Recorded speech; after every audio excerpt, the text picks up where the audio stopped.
지난 시간에는 돌아온 탕자의 비유를 함께 나눴죠. 이 비유의 주인공은 탕자가 아니라 율법의 정죄로 인하여서 아들이 죽지 않도록 늘 그 자리에서 아들을 기다렸던 아버지가 이 비유의 주인공이었다 말씀을 드렸고요. 또한 그 아버지의 모습이 바로 우리를 대하시는 하나님의 모습이다라는 것도 함께 나눴습니다.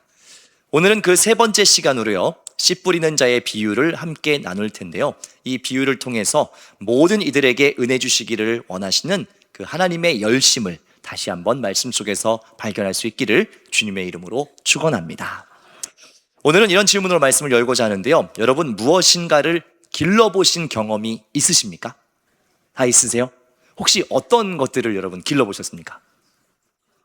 네? 상추요? 상추 중요하죠. 상추 잘 길러서 삼겹살이랑 싸먹을 수 있으니까. 네. 또 무엇을 길러보셨어요? 네? 강아지. 네, 또 뭐요? 비단잉어. 굉장히 구체적으로 말씀해 주셨습니다. 비단잉어를 길러보셨군요.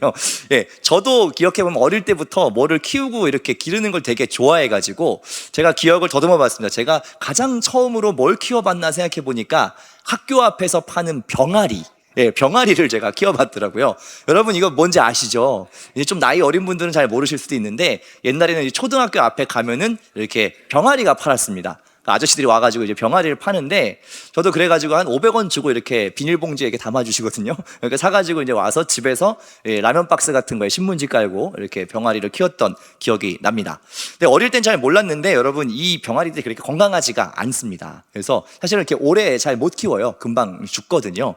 근데 저는 무슨 은사가 있었는지 너무 잘 키웠어요, 병아리를. 그래가지고 병아리 점점 커져가지고 막 이렇게 벼슬도 막 올라오고 날개 축지에서 막 빳빳한 깃털도 나오고 점점 이게 막 닭처럼 돼가지고 더 이상 막 집에서 키울 수 없는 정도가 돼서 아버지 공장 마당에다가 이렇게 키우고 이렇게 했던 기억이 있습니다. 그 뒤로도 굉장히 다양한 것들을 키워봤어요. 강아지는 물론이고 십자매도 키워봤고 거북이도 키워보고 열대어도 키워보고 최근에는 아이들이 막 관심 있어 해가지고 이 조그만 그 도마뱀 같은 게 있거든요. 이런 것도 한번 또 키워봤던 그런 경험들이 있습니다. 저는 동물뿐만이 아니고 식물도 굉장히 잘 키웠던 기억이 있는데 여러분 강낭콩 아시죠? 강낭콩, 이렇게 요만한 빨간 그 콩. 그게 이제 이렇게 키우는 게 방학 숙제 같은 걸로 나왔었어요. 탐구 생활에. 그래가지고 또 제가 뭘 또 이렇게 키우면 엄청 열심히 키우거든요. 그래가지고 아주 정성껏 잘 심어가지고 막 싹도 나고 막 이렇게 올라오니까 막 나무젓가락으로 대도 만들어주고 해가지고 이 강낭콩을 상당히 많이 수확했던 그런 경험이 있습니다. 제가 이걸 어떻게 했을까요? 그러면 이 콩들을 엄마한테 잘 가져가가지고 밥에다가 넣어서 콩밥 만들어주세요 해가지고 제가 이렇게 먹었던 그런 기억도 있습니다. 여러분들은 어떤 것들을 또 이렇게 길러보시고 키워보셨는지 굉장히 궁금합니다. 그리고 어떤 결과를 얻으셨나요? 잘 키워내셨나요? 무언가를 잘 길러가지고 키우고 또 열매를 맺는 그 과정을 보는 것은 상당히 즐거운 일입니다. 무언가를 키울 때 우리 모두는 잘 자라서 좋은 열매가 맺혀지기를 기대를 하지요. 오늘 우리가 읽은 이 비유 속에서도 농부가 등장해서 열매를 기대하면서 씨를 뿌리고 있습니다. 과연 이 농부는 어떤 마음으로 씨를 뿌렸고 또 실제로 어떤 결과가 있었는지 이 예수님의 비유를 통해서 또 우리는 무엇을 발견할 수 있을지 오늘 이 말씀이 주는 놀라운 은혜를 여러분 모두가 만나시기를 주님의 이름으로 축원합니다. 오늘 우리가 함께 살펴볼 이 비유, 씨 뿌리는 자의 비유인데요, 여러 가지 예수님의 비유 중에서도 상당히 유명한 비유입니다. 아마 신앙생활을 어느 정도 하신 분들이라면 이 비유를 오늘 처음 듣는다 하시는 분들은 아마 없을 것이라고 생각합니다. 그만큼 예수님의 비유 중에서도 굉장히 익숙하게 알려져 있는 비유인데 우리 간단하게 이 비유의 내용을 한번 정리하면 좋을 것 같습니다. 우리 4절부터 8절까지의 말씀을 함께 읽겠습니다.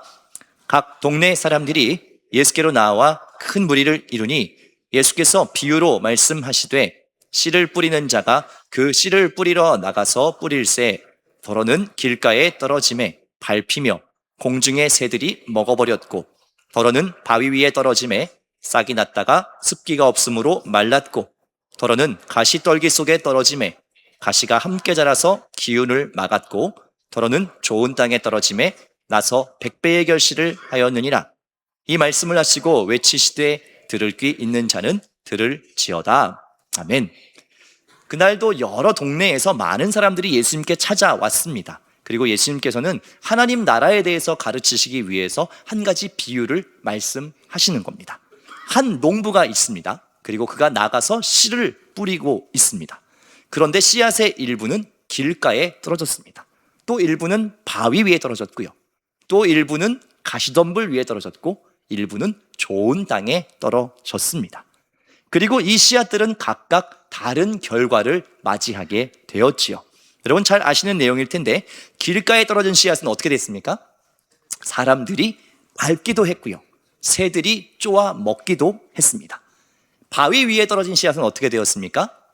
싹이 나기는 했는데 뿌리를 내릴 곳이 없다 보니 햇빛에 바짝 말라서 죽게 되었습니다. 가시덤불 위에 뿌려진 씨앗은 어떻게 됐습니까? 자라긴 자라는데 이 덤불에 막혀서 더 이상 성장하지 못하게 되었고요. 마지막으로 좋은 땅에 뿌려진 씨앗은 100배의 결실을 맺게 되었다라는 것이 오늘 이 비유의 내용입니다. 여러분 다 잘 아시는 내용이시죠? 그러면 여러분 이 비유가 우리에게 주는 메시지도 여러분 정확히 알고 계시겠죠? 이 비유는 우리에게 무엇을 말하는 것이죠? 네, 뭐라고요? 좋은 땅만 열매를 맺을 수 있다. 아, 그렇습니다. 여러분, 어릴 때에 저도 마찬가지고 아마 여러분들도 대부분 이 비유의 메시지를 이렇게 들으셨을 겁니다. 여러분, 좋은 땅이 되셔야 합니다. 맞습니까? 여러분 대부분이 그렇게 이 비유를 들으셨죠? 좋은 밭이 되셔서 100배의 풍성한 열매를 맺으십시오 라고 아마 여러분 들으셨을 겁니다. 저도 어릴 때 분명히 그렇게 들었던 기억이 납니다. 좋은 땅이 되십시오, 100배의 열매를 맺으십시오 라고 그렇게 들었던 기억이 납니다. 그런데 여러분 이 비유를 다시 한번 잘 살펴보시면 좋겠습니다. 이 비유 속에서 혹시 무언가 이상한 장면을 발견하지는 않으셨습니까? 이 비유를 접하시면서 어라 하는 생각을 혹시 한 번이라도 해본 적은 없으신가요? 정말 이 비유의 메시지가 나쁜 땅은 열매 맺을 수 없으니 좋은 땅이 되어서 100배의 열매를 맺으십시오 라는 것일까요? 예수님께서 과연 그곳에 있는 무리들에게 그리고 오늘 우리에게 그 이야기를 하고 싶으셨던 걸까요? 여러분 그렇지 않습니다. 그러한 해석의 문제점이 하나 있는데 그것은 뭐냐면 마치 좋은 열매를 거두는 것이 그 밭의 어떠함 때문이라고 생각하도록 만든다는 거예요. 다시 말해서 지나치게 우리의 상태에 집중하게 만든다는 겁니다. 나는 과연 좋은 땅일까? 혹시 나는 바위는 아닐까? 혹시 가시덤불은 아닐까? 라고 우리의 어떠함에 지나치게 집중하도록 만드는 문제가 있다는 것이죠. 그러면 우리는 이 비유를 어떻게 해석하는 것이 마땅할까요? 여러분 이 비유를 잘 보시면 아까 말씀드린 것처럼 무언가 시작부터 부자연스러운 장면이 한 가지 있습니다. 그것이 무엇이냐면 바로 이 농부가 씨를 뿌리고 있는 방법이에요. 여러분 농사를 지어보셨거나 아니면 이런 식물을 길러보신 분들은 아마 잘 아실 겁니다. 무언가를 심기 전에 가장 먼저 준비해야 되는 건 무엇이죠? 좋은 땅 혹은 잘 준비된 흙이 담긴 화분을 여러분 준비하셔야지요. 그리고 나서 거기에 씨앗을 심거나 식물을 심는 것이 농사의 상식입니다. 그런데 지금 이 농부를 잘 보시면 그 행동이 이 상식하고는 뭔가 좀 맞지 않는 것처럼 보입니다. 지금 어떻게 하고 있죠? 이 씨앗을 곳곳에 다 뿌리고 있는 거예요. 뭔가 좀 이상하지 않습니까? 여러분 근데 어떻게 한 번도 이상하다고 생각 안 하셨어요? 우리 농사 질 때 땅 갈고 거기다 심잖아요. 근데 여기저기 뿌리고 있다니까요, 이 씨앗을. 좀 이상하죠? 그러니까 이 농부의 행동은 애초부터 무언가 잘못된 것처럼 우리가 보인다는 거죠. 이 귀한 씨앗을 왜 여기저기에 막 뿌렸을까? 그런 의문이 생긴다는 거죠. 이 농부는 그 당연한 상식조차 없는 것처럼 지금 행동하고 있다는 사실입니다. 상식대로라면요, 여러분 길가에 씨앗이 뿌려지지 않게 해야죠. 돌밭에 뿌려지지 않도록 주의해야죠. 가시덤불에 뿌려지지 않도록, 낭비되지 않도록 조심해야 되는 것 아니겠습니까? 그런데 왜 이 농부는 이 어리석은 행동을 해서 이 아까운 씨앗들을 낭비하고 있냐는 겁니다. 바로 여기에 이 비유의 중요한 단서가 있습니다. 여러분 놀랍게도 이 비유 속 농부의 행동은 잘못되지 않았습니다. 왜냐하면 이스라엘의 농사법이 우리가 알고 있는 이 농사법하고 정반대로 되어 있기 때문에 그래요. 이스라엘의 농사법은요, 우리처럼 땅을 잘 고르고 거기에 씨를 심는 방식이 아니고요, 씨를 흩어 뿌린 다음에 그 모든 뿌려진 곳을 갈아엎는 방식으로 농경을 진행합니다. 그러니까 지금 이 비유 속에 등장하는 그 땅의 상태들은요, 아직 땅을 갈아엎기 전, 그러니까 본격적인 농사를 시작하기 전의 상태라는 것이죠. 이 씨앗들이 특별히 나쁜 땅에, 잘못된 땅에 뿌려진 것이 아니고요, 이스라엘의 농경 문화 속에서는 원래 씨는 그렇게 길 위에도, 그리고 돌밭 위에도, 그리고 가시덤불 위에도 뿌리는 겁니다. 왜요? 그 후에 그 모든 것을 기경해서 다시 흙으로 덮을 것이기 때문에 그렇습니다. 그렇기 때문에 성경은 씨를 심는다라고 표현하지 않고요, 씨를 뿌리고 있다라고 이야기를 합니다. 이것이 이스라엘의 농경 문화에서는 지극히 자연스러운 일이었다는 거죠. 그러면 이 농부의 행동은 전혀 문제가 없다는 것을 여러분 아시겠죠? 그렇다면 이 비유 속에 등장하고 있는 이 실패의 사례, 참 안타깝게도 이 땅들에 뿌려져서 열매 맺지 못하는 이것을 우리가 어떻게 바라봐야 하냐는 거죠. 실제로 이 비유 속에서 씨앗이 열매 맺지 못하는 장면들이 있지요. 우리 11절부터 14절까지 말씀 함께 읽겠습니다. 이 비유는 이러하니라. 씨는 하나님의 말씀이요, 길가에 있다는 것은 말씀을 들은 자니 이에 마귀가 가서 그들이 믿어 구원을 얻지 못하게 하려고 말씀을 그 마음에서 빼앗는 것이요, 바위 위에 있다는 것은 말씀을 들을 때에 기쁨으로 받으나 뿌리가 없어 잠깐 믿다가 시련을 당할 때에 배반하는 자요, 가시떨기에 떨어졌다는 것은 말씀을 들은 자이나 지내는 중 이생의 염려와 재물과 향락의 기운이 막혀 온전히 결실하지 못하는 자요. 아멘. 예수님의 비유 속에서도 분명히 열매 맺지 못하는 안타까운 상황들이 등장하고 있습니다.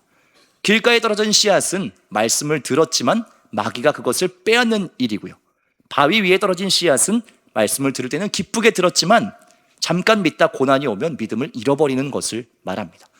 또 가시떨기에 떨어진 씨앗은 말씀을 들었지만 여러 유혹 때문에 열매 맺지 못하는 상황이라고 이야기하죠. 이처럼 이 비유는 무엇까지도 보여주냐면 모든 뿌려진 씨앗들이 농부의 기대대로 100% 열매 맺지는 못한다는 것을 보여주고 있는 겁니다. 그런데 우리는 이 비유를 들을 때 자꾸 무슨 생각을 하느냐? 효율성을 생각하는 거예요.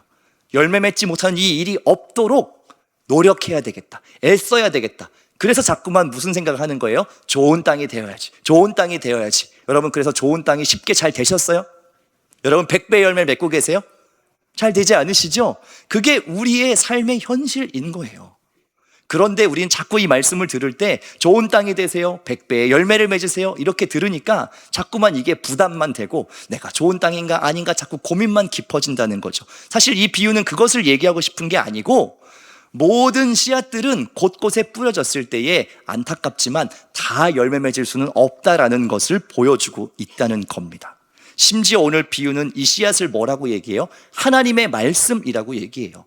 그 하나님의 말씀조차도 여기저기에 다 들려지고 뿌려지지만 그렇다고 해서 모든 열매를 맺는 것은 아니라는 것을 예수님께서도 인정하며 말씀하고 계시다라는 겁니다. 그렇기 때문에 우리가 오늘 이 비유에서 주목해야 될 것은 바로 이것입니다. 그럼에도 불구하고, 그러한 실패의 가능성이 전제되어 있음에도 불구하고 이 농부는 계속해서 씨를 뿌리고 있다는 사실이에요. 그 농부의 모습을 우리가 주목해야 된다는 겁니다. 분명히 농부는요, 이것을 다 뿌렸을 때 열매 맺지 못하는 일도 있다는 것을 알고 있습니다. 그렇다고 해서 이 농부가 주저하거나 망설이거나 이 씨앗을 뿌리는 일을 소극적으로 하거나 그렇게 하지 않는다는 거예요. 계속해서 곳곳에 다 뿌립니다. 그리고 그 기경하는 수고를 계속해서 합니다. 뭘 기대하기 때문이지요? 그 안에서 열매가 맺힐 수 있다는 그 가능성을 믿고 있기 때문에 이 농부는 계속해서 씨앗을 뿌리고 있다라는 사실이죠.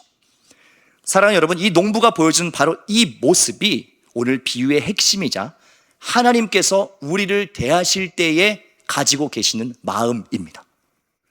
우리가 늘 좋은 땅으로 준비되어 있으면 참 좋겠지만 우리의 인생은 안타깝게도 그렇게 될 수 없습니다. 좋은 땅일 때도 있지만 어떤 때는 그렇게 가시덤불이 올라오기도 하고요, 어떤 때는 바위 같은 마음이 될 때도 있습니다. 그런데 중요한 것은 그렇다고 해서 이 농부가 그것에 씨를 뿌리지 않는 것이 아니라는 겁니다. 농부는 계속해서 그 땅에 어떠한과 관계없이 그 은혜의 씨앗을, 말씀의 씨앗을 계속해서 우리에게 뿌린다는 겁니다. 왜요? 그 안에서 열매 맺기를 바라는 그 농부의 열심, 하나님의 열심이 있기 때문이지요. 이것이 우리 모두를 바라보는 하나님의 마음이라는 겁니다. 비유 속 농부는 땅의 상태를 판단하거나 평가하면서 씨앗을 뿌릴까 말까를 결정하고 있지 않습니다. 오히려 모든 땅의 씨앗을 아낌없이 뿌리죠. 그리고 그것이 잘 자랄 수 있도록 직접 기경하는 수고조차 이제 감당하게 되는 겁니다. 사랑하는 여러분, 하나님께서 우리의 삶을 보실 때도 마찬가지라는 겁니다. 하나님께서는요, 우리의 어떠함에 따라서 우리를 평가하거나 판단하지 않으십니다. 우리의 땅이 길가라고 해서 씨앗을 낭비했네 라고 생각하지 않으신다는 거예요. 우리의 땅이 바위 같다고 해서 그 씨앗을 뿌리기를 주저하지 않으신다는 겁니다. 우리의 삶에 가시덤불 같은 그런 문제가 있다고 해서 말씀의 씨앗을 뿌리는 것을 멈추지 않으신다는 사실입니다. 우리가 하나님 앞에서요, 만약에 우리의 어떠함에 따라서 선택적으로 하나님께서 우리에게 은혜를 주시기로 작정하셨다면 우리는 단 한 사람도 이 자리에 있을 수가 없습니다.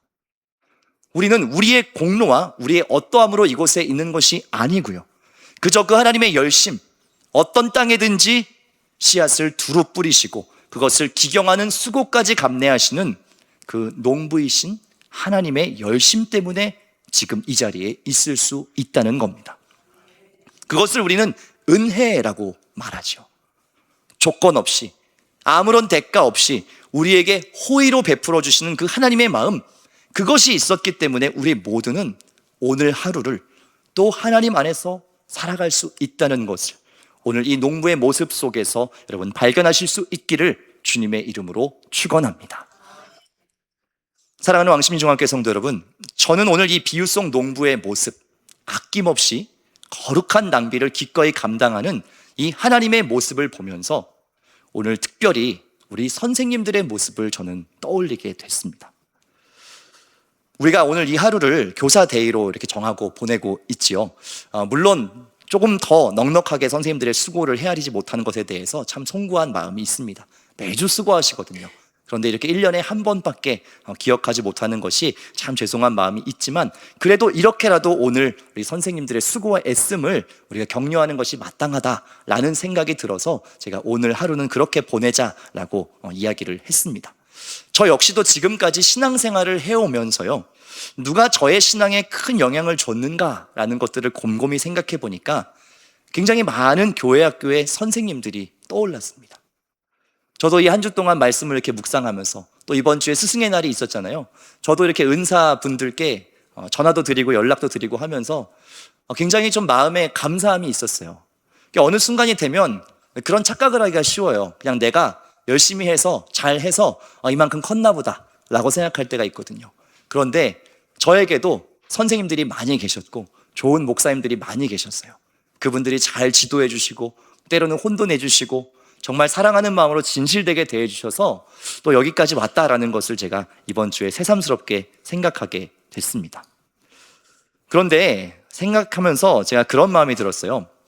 그때는 잘 몰랐던 것이 있었던 것 같습니다. 뭘 몰랐냐면, 선생님은 그냥 선생님이니까 우리에게 당연히 간식도 사주시고 그러는 건 줄 알았습니다. 선생님은 시간도 많고 여유도 있어서 우리들한테 전화도 하고 연락도 하고 그러시는 줄 알았어요. 제가 지금도 기억나는 몇 가지 장면들이 있는데, 선생님께서, 제가 초등학교 2학년 때 같은데요, 선생님께서 이렇게 항상 분반 공부가 끝나면 햄버거 가게로 저희를 데려가셨습니다.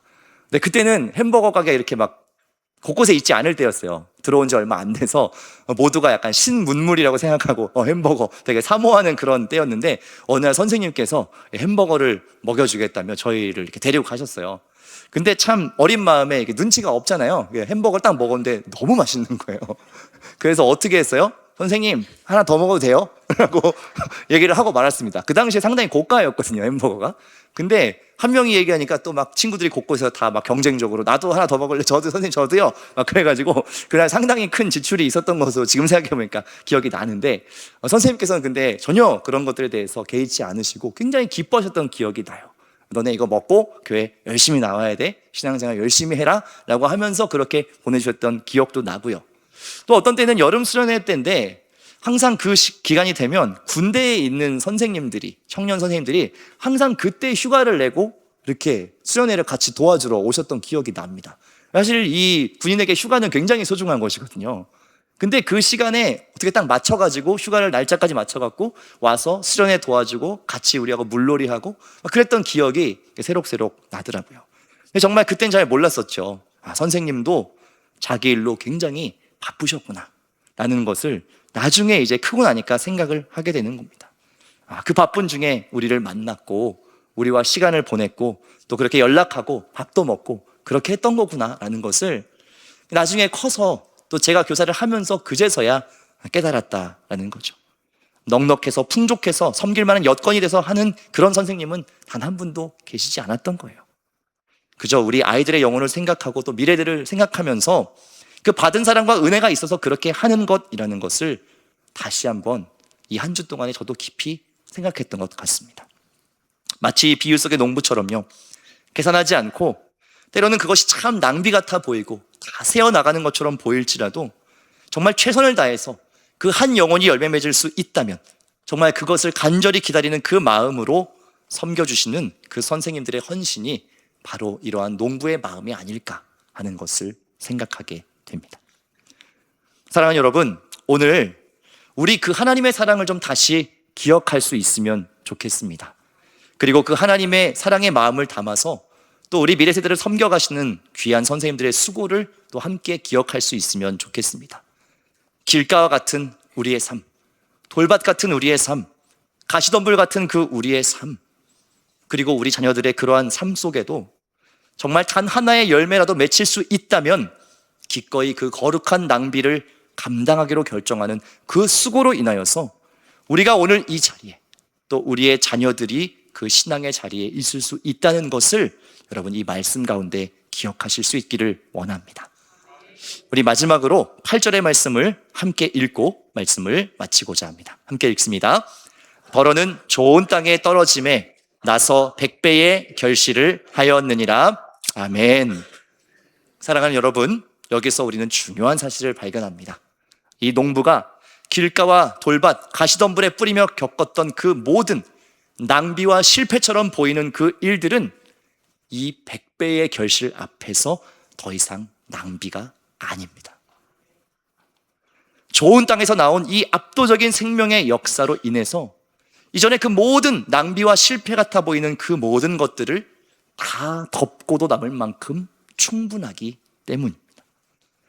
바라는 것은 우리가 오늘 그리고 또 이 한 주간 나를 향해 아낌없이 부어주시는 그 하나님의 놀라운 은혜를 신뢰하며 또 우리 자녀들을 위해서 아낌없이 부어주시는 그 선생님들의 수고에 감사하며 우리 또한 이 받은 사랑을 흘려보내고 우리 또한 넉넉하게 많은 사람들에게 사랑의 씨앗을 전할 수 있는 그러한 복된 삶이 되시기를 주님의 이름으로 축원합니다.